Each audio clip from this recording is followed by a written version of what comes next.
Saudara-saudari, saya Pastor Sylvester Susianto Budi MSF atau biasa dipanggil Pastor Peter, ingin memperkenalkan sekilas tentang Seminari Menengah Santo Yosef Tarakan, Keuskupan Tanjung Selor.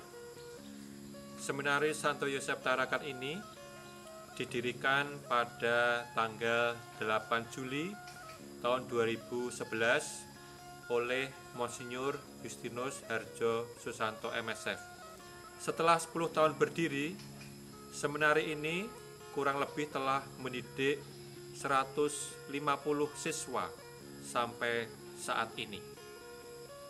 Dan kebetulan tahun ajaran ini, tahun ajaran 2021-2022, di seminari ini dididik 33 seminaris yang terdiri dari kelas 1, kelas 2, kelas 3, dan kelas persiapan atas. Seminari Menengah Santo Yosef Tarakan menerima para pemuda yang lulusan dari SMP maupun yang lulusan dari sekolah menengah atas atau SMA.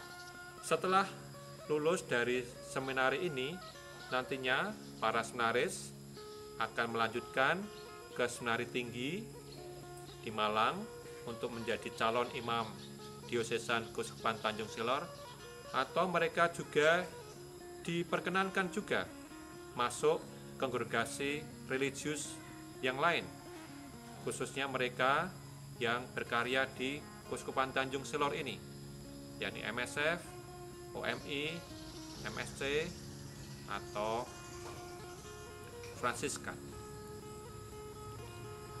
Kegiatan sehari-hari para seminaris kurang lebih sebagai berikut. Pagi hari mereka biasa bangun pagi kurang lebih jam 5 pagi.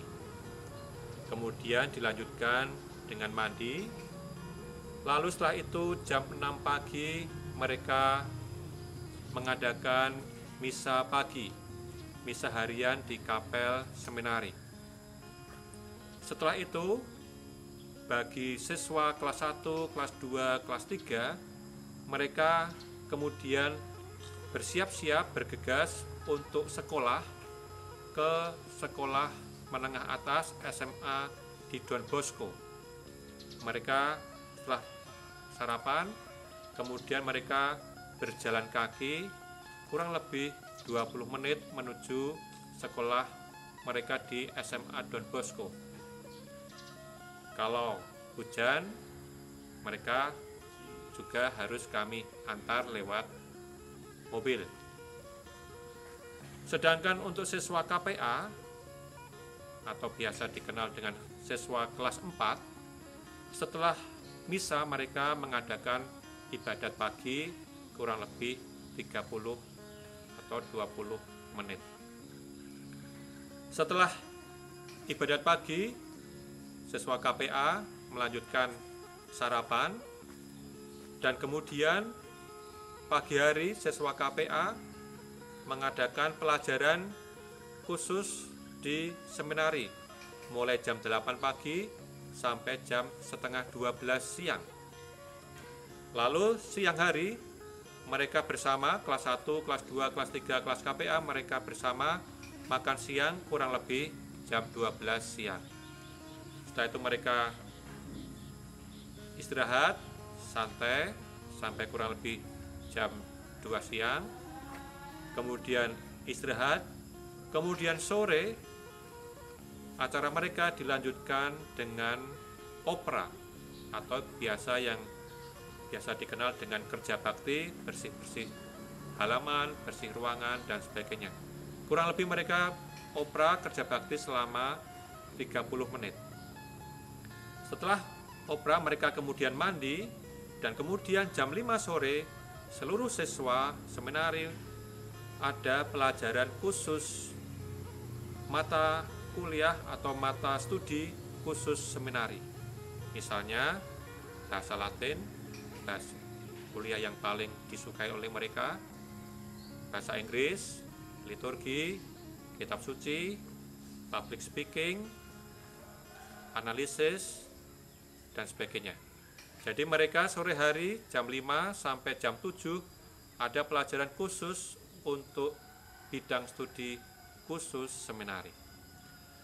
Jam 7 selesai, mereka melanjutkan dengan makan malam. Kemudian jam 8 sampai jam setengah 10, mereka kemudian melanjutkan dengan studi pribadi. Atau di hari Minggu dan Kamis malam, mereka melanjutkan dengan refleksi atau menulis buku harian.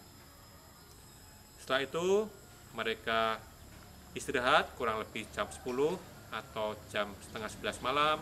Kemudian pagi hari mereka kemudian bangun kembali melanjutkan aktivitas seperti sedia kala.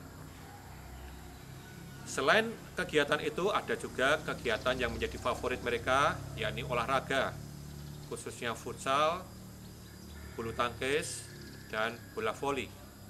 Kebetulan kami baru saja membangun lapangan olahraga yang cukup nyaman, sehingga diharapkan mendukung para seminaris untuk semakin kerasan, semakin nyaman, dan semakin bahagia menjalani formasio di tempat.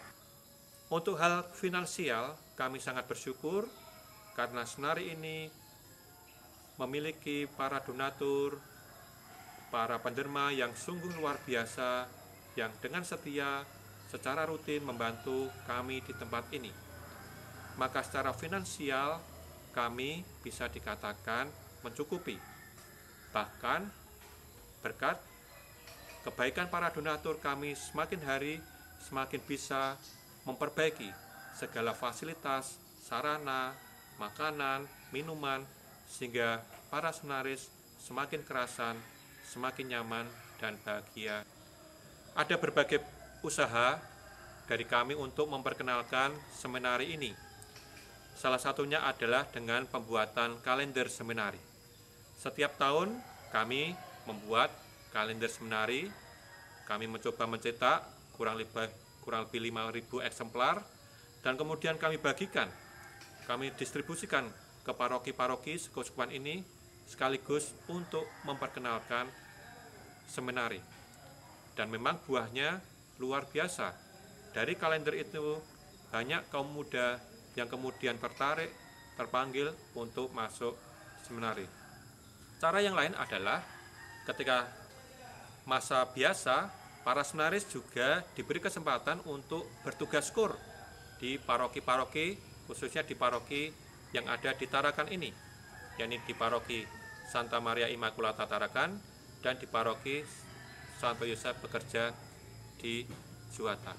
Saudara-saudari terkasih, Keuskupan Tanjung Selor mempunyai sebuah seminari menengah yang diberi nama Seminari Santo Yosef. Tahun ini seminari itu telah melewati 10 tahun, dan hasil-hasil pertama dari seminari ini telah kita tabiskan satunya pada bulan Oktober pada hari Minggu Misi tahun ini.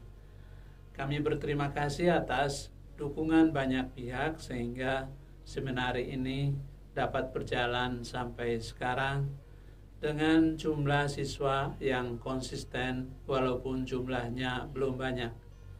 Kami masih mengusahakan agar mereka mendapat pendidikan yang baik, terutama melalui keteladanan, agar dihasilkan imam-imam yang integral, yang humanis, yang religius, dan yang mempunyai keprihatinan dalam pelayanannya, terutama menghadapi medan yang luas di Keuskupan Tanjung Selor dan tantangan-tantangan baik sosial, budaya, maupun geografis yang sangat berat.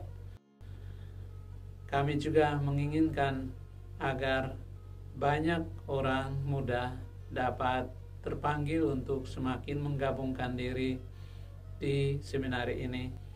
Terima kasih atas segala dukungannya, dan kami menanti Anda di seminari kami di Santo Yosef Tarakan. Tuhan memberkati.